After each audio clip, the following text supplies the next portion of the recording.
తమ్ము చూసి అదేదో online cyber crime అనుకుంటే పొరపాటే. ఇది కాంగ్రెస్ పార్టీ మార్పు కుంభకోణం. కుంభకోణాలు గణనీయమైన ప్రగతి సాధించిన గ్రాండ్ ఓల్డ్ పార్టీ చేతివాటం. ఆర్థిక నేరం తల్లి కొడుకులు సాధించిన ఘనమైన విజయం. అదే నేషనల్ హెరాల్డ్ కుంభకోణం. మంగళవారం ఢిల్లీలోని రౌజ్ ఎవెన్యూ కోర్టులో తల్లి కొడుకులు సోనియా రాహుల్తో పాటు శామ్ పిట్రోడా, సుమన్ దుబేలపై ఛార్జిషీట్ దాఖలు చేసింది. నేషనల్ హెరాల్డ్ పత్రికకు సంబంధించిన ఆస్తులను అక్రమంగా బదిలీ చేసుకున్నారన్న ఆరోపణల నేపథ్యంలో ఛార్జిషీట్ దాఖలు చేశారు. ఏప్రిల్ 25న ఈ కేసు విచారణకు రానుంది. సోనియా రాహుల్పై అభియోగ పత్రం దాఖలు కావడం ఇదే మొదటిసారి. అయితే ఈడీ ఛార్జిషీట్ దాఖలు చేయడాన్ని కాంగ్రెస్ పార్టీ ప్రతీకార చర్యగా ఆరోపిస్తోంది. దేశవ్యాప్త నిరసనలు, ఆందోళనలు చేపట్టింది. అసలు ఈ నేషనల్ హెరాల్డ్ కేసు ఏమిటి? ఈ కేసు విషయంలో కాంగ్రెస్ పార్టీ నేతలు ఎందుకింత భయపడుతున్నారు? సోనియా గాంధీ, రాహుల్ గాంధీ ఏమైనా చట్టానికి అతీతులా? వాళ్ల మీద ఈడీ ఛార్జిషీట్ దాఖలు చేస్తే ప్రతీకార చర్య ఎలా అవుతుంది? కంప్లీట్ ఇన్ఫర్మేషన్ తెలుసుకుందాం. యూపీఏ 2 ప్రభుత్వం అధికారంలో ఉన్నప్పుడు బీజేపీ సీనియర్ నేత డాక్టర్ సుబ్రమణ్యన్ స్వామి 2012 నవంబర్ 1న ఢిల్లీ కోర్టులో కేసు వేశారు. దీంతో నేషనల్ హెరాల్డ్ కుంభకోణం కథకు అంకురార్పణ జరిగింది. నేషనల్ హెరాల్డ్ పబ్లిషర్ అయిన అసోసియేటెడ్ జర్నల్స్ లిమిటెడ్ను కాంగ్రెస్ నేతలు సోనియా, రాహుల్ తప్పుడు విధానాలతో చేజిక్కించుకున్నారన్నది సుబ్రమణ్యన్ స్వామి చేసిన ప్రధాన ఆరోపణ. ఇందుకోసం యంగ్ ఇండియన్ ప్రైవేట్ లిమిటెడ్ పేరుతో ఓ షెల్ కంపెనీని ఏర్పాటు చేశారు. యంగ్ ఇండియన్ ప్రైవేట్ లిమిటెడ్ లో తల్లి కొడుకులవే మెజారిటీ వాటాలు. అసోసియేటెడ్ జర్నల్స్ లిమిటెడ్ ను హస్తగతం చేసుకోవడానికి యంగ్ ఇండియన్ ప్రైవేట్ లిమిటెడ్ కు కాంగ్రెస్ పార్టీ 90,21 లక్షల వడ్డీ లేని రుణం మంజూరు చేసిందన్నది సుబ్రమణ్యన్ స్వామి ప్రధాన ఆరోపణ. కొంతకాలానికి కాంగ్రెస్ పార్టీ ఇచ్చిన అప్పును 9,02 లక్షల ఈక్విటీ షేర్లుగా మార్చి ఆ షేర్లన్నిటినీ కేవలం 50 లక్షల రూపాయలకు యంగ్ ఇండియన్ ప్రైవేట్ లిమిటెడ్కు బదలాయించారు. ఆ తర్వాత వ్యవహారాన్ని చాలా చాకచక్యంగా నిర్వహించారు. అసోసియేటెడ్ జర్నల్స్ లిమిటెడ్కు చెందిన రియల్ ఎస్టేట్ ఆస్తులపై నియంత్రణను యంగ్ ఇండియన్ ప్రైవేట్ లిమిటెడ్కు బదలాయించారు. ఆ ఆస్తుల విలువ సుమారు 2,000 కోట్లు. వాటి మార్కెట్ విలువ 5,000 కోట్లు ఉంటుందని అంచనా. అయితే ఆస్తుల బదలాయింపు ప్రక్రియలో ప్రజా ప్రాతినిధ్య చట్టం, ఆదాయపు పన్ను చట్టాలని పలు ప్రొవిజన్లను ఉల్లంఘించారు. ఆ చట్టాల ప్రకారం రాజకీయ పార్టీలు ఇలాంటి వాణిజ్యపరమైన లావాదేవీలు చేయడం నిషేధం. అప్పటి నుంచి నేషనల్ హెరాల్డ్ కేసు కాంగ్రెస్ పార్టీ మెడకు చుట్టుకుంది. సుబ్రమణ్యన్ స్వామి కేసు వేసిన దగ్గర నుంచి కాంగ్రెస్ పార్టీ తమ న్యాయవాదుల గుంపును ఉసుగొల్పి ఎప్పటికప్పుడు వాయిదాలు తీసుకుంటూ వస్తుంది. ఈ కేసు విచారణను నిలువరించడానికి మొదట్లో ట్రయల్ కోర్టు స్థాయిలో వాయిదా వేసింది.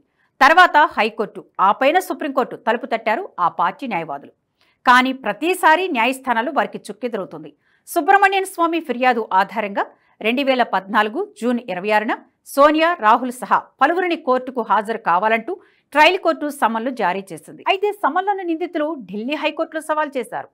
ట్రయల్ కోర్టు జారీ చేసిన సమన్లను కొట్టివేయాలంటూ తల్లి కొడుకులు పెట్టుకున్న పిటిషన్లను ఢిల్లీ హైకోర్టు తిరస్కరించింది. అసోసియేటెడ్ జర్నల్స్ లిమిటెడ్ ఆస్తులను యంగ్ ఇండియన్ ప్రైవేట్ లిమిటెడ్కు బదలాయించడం వెనుక క్రిమినల్ ఇంటెంట్, నేరపూర్వక ఉద్దేశం ఉందని న్యాయస్థానం అభిప్రాయపడింది.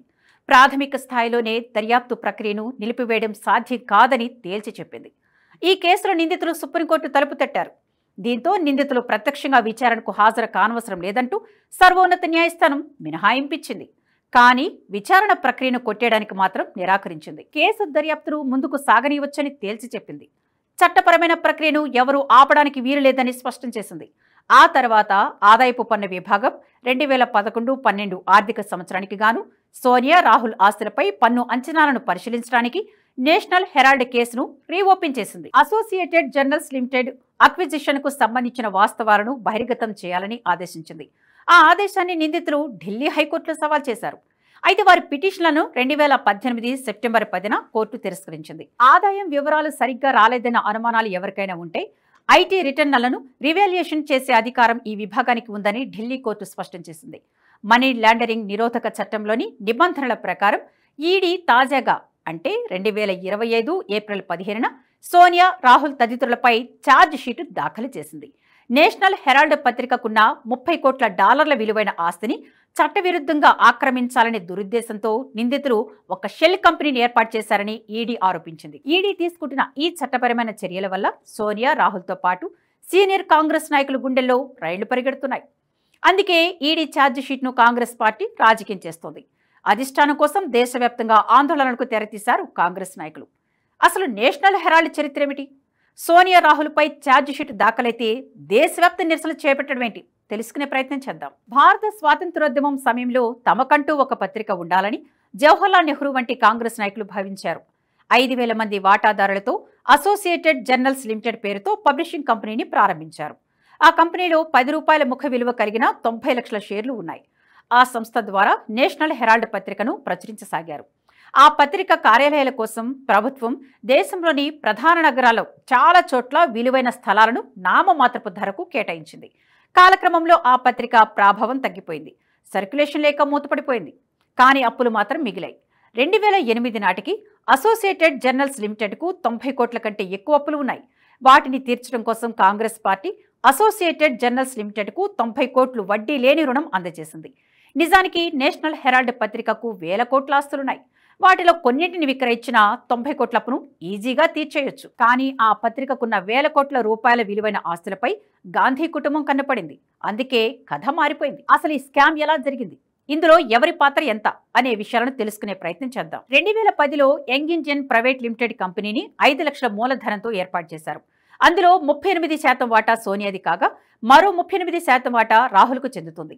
మిగతా 22% వాటా ఆస్కార్ ఫెర్నాండెజ్, మోతిలాల్ వోరాల పేరు మీద ఉంది. అసోసియేటెడ్ జర్నల్స్ లిమిటెడ్ తమ 90 లక్షల షేర్లను 90 కోట్ల అప్పును ఒక బోర్డు మీటింగ్ ద్వారా యంగ్ ఇండియన్ ప్రైవేట్ లిమిటెడ్కు బదలాయించేసింది.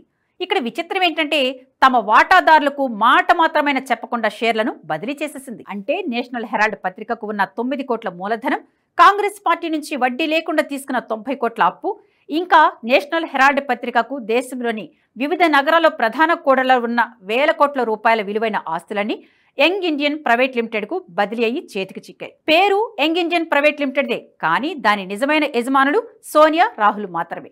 మిగతా వారందరూ నామమాత్రపు వాటాదారులే. ఇప్పుడు యంగ్ ఇండియన్ ప్రైవేట్ లిమిటెడ్ కాంగ్రెస్కు 90 కోట్ల అప్పు బాకీ ఉంది. కానీ ఆ కంపెనీ దగ్గర మూలధనం తప్ప మరే నిధులు లేవు. అందువల్ల Congress party young Indian private లిమిటెడ్కి ఒక ప్రతిపాదన పెట్టింది. మీరు 50 లక్షలు చెల్లించండి, మిగతా రుణాన్ని రద్దు చేస్తామని ప్రతిపాదించింది.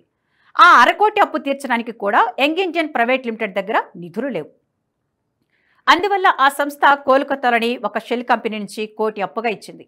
నిజానికి షెల్ కంపెనీల లావాదేవీలు పూర్తి అనుమానాస్పదం. సాధారణంగా వారు వ్యాపారుల దగ్గర నల్లధనం తీసుకొని దాన్నే అప్పుగా వెనక్కిచ్చి వారికి సాయం చేస్తారు. దానికోసం 1 లేదా 2% కమిషన్ తీసుకుంటారు. అలా డబ్బు చేతులు మారకుండానే లావాదేవీ జరిగినట్లు చూపిస్తారు. ఇక్కడ యంగ్ ఇండియన్ ప్రైవేట్ లిమిటెడ్ కోసం డబ్బులు ఎవరిచ్చారో తెలియదు. ఇదిలా ఉంటే యంగ్ ఇండియన్ ప్రైవేట్ లిమిటెడ్లో మేజర్ షేర్ హోల్డర్ సోనియా, రాహుల్తో పాటు మరికొందరి పేరిట ఇంకొన్ని వాటాలు ఉన్నాయి. అయినప్పటికీ గాంధీ కుటుంబం ముందు నోరెత్తే ధైర్యం ఎవరికీ లేదు. కాబట్టి ఇన్నాళ్ళు నేషనల్ హెరాల్డ్ పేరిట ఉన్న ఆస్తులని సోనియా, రాహుల్ సొంతమైపోయాయి. అంటే కేవలం 5 లక్షల పెట్టుబడితో 1000 కోట్ల ఆస్తులు తల్లి కొడుకుల సొంతమైపోయాయన్నమాట. ఈ వీడియో మీకు నచ్చినట్టయితే లైక్ చేయండి, 10 మందికి షేర్ చేయండి. అలాగే కామెంట్ల రూపంలో మీ అభిప్రాయాలను మాతో పంచుకోండి. Nationalist hub group of channels ను సబ్స్క్రైబ్ చేసుకుని తెలుగునాట జాతీయవాద జర్నలిజాన్ని ప్రోత్సహించండి. ఈ వీడియో కింద ఉన్న బెల్ ఐకాన్ పై క్లిక్ చేయడం మర్చిపోవద్దు.